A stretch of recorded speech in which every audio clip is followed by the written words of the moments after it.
ओम शांति। ब्रह्मा का जीवन संजय की कलम से हम सुन रहे हैं।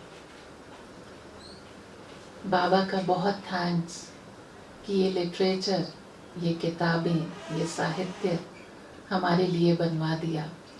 जो संकल्पों की रचना हम हैं, जो बाद में आए हैं, बाबा के बने हैं पर लेट आए हैं। लेट आए हैं कहें या समय पर आए हैं अपने, पर उस समय को साकार में नहीं देखा। पर अब जब हम ये पढ़ रहे हैं तो लगता है जैसे साकार में ही सब कुछ देख रहे हैं। आज भ्राता जगदीश जी कह रहे हैं, साकार अवस्था में ही पिताश्री ने न केवल वचनों द्वारा बल्कि अपने आचरण द्वारा भी हमें ये स्पष्ट रूप से समझा दिया था कि पवित्रता एवं योग की सर्वोच्च स्थिति क्या है और उस स्थिति को कैसे प्राप्त किया जा सकता है। पिताश्री स्वयं ज्ञान, पवित्रता एवं योग की साक्षात चैतन्य मूर्ति थे और उनके साकार जीवन में उनके सामने चाहे जैसी भी कठिन परिस्थितियां आईं, उनका हल करने के लिए उन्होंने सदा योग बल, पवित्रता बल और ज्ञान बल ही का प्रयोग किया। उन्होंने देह अभिमान युक्त तरीकों को महत्व नहीं दिया। इस विषय में यदि हम उनके चरित्र में से दृष्टांत देने लगे अथवा उनके मुखारविंद द्वारा उच्चारे हुए शिव बाबा के महावाक्यों को वर्णन करने लगे तो एक बहुत बड़ा ग्रंथ बन जाएगा। परंतु उनके इस श्रेष्ठ कार्य के सजीव रूप में आज हमारे सामने वो लाखों नर नारियां और बालक बालिकाएं हैं जिन्हें उन्होंने इस संसार सागर में पवित्रता एवं योग की नौकाएं बना दिया।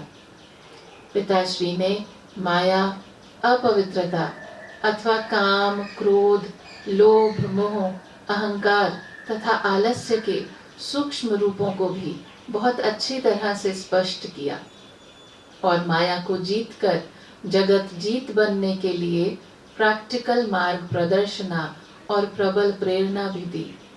उन्होंने अपने कृत्यों द्वारा अपकारी के प्रति भी उपकार, घृणा करने वाले के प्रति भी प्रेम, निंदा करने वाले के प्रति भी सेवा का ही पाठ पढ़ाया। अपनी ही चरित्रता द्वारा त्याग और तपस्यामय जीवन की शिक्षा सदा उन्होंने दी।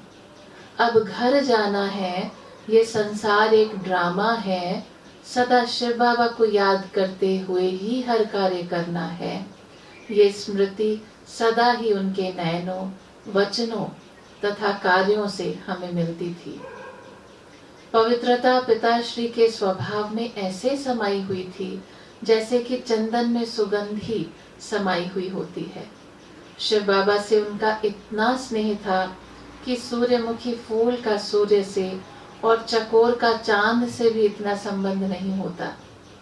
वे सदा कहा करते कि जब मैं भोजन करता हूँ तो भी ऐसा महसूस करता हूँ कि स्वयं को शिव की सजनी मानकर अपने साजन के साथ शिव बाबा के साथ ही सेवन करता हूँ।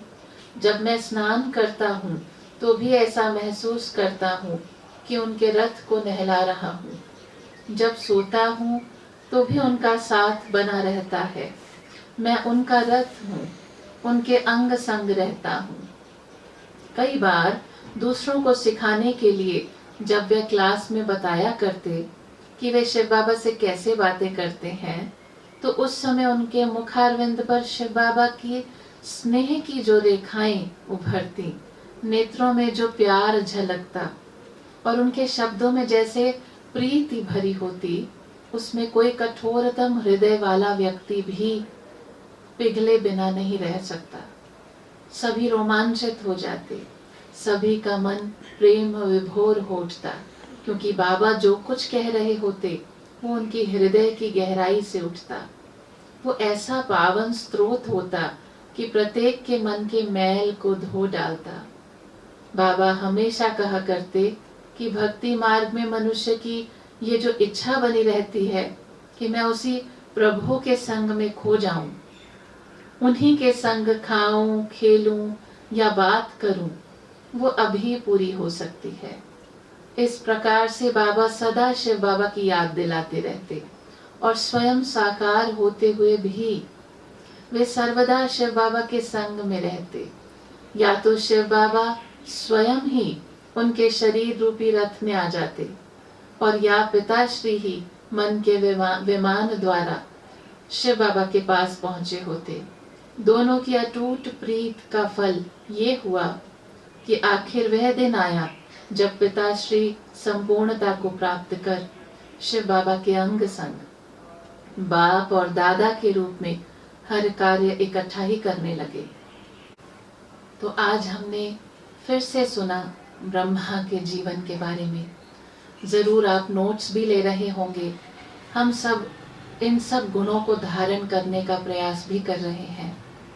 संकल्प पक्का कर लें, विजय सफलता हमारा जन्म सिद्ध अधिकार है। हमें बाप समान बनना ही है। कल फिर से हाजिर होंगे। अच्छा, ओम शांति।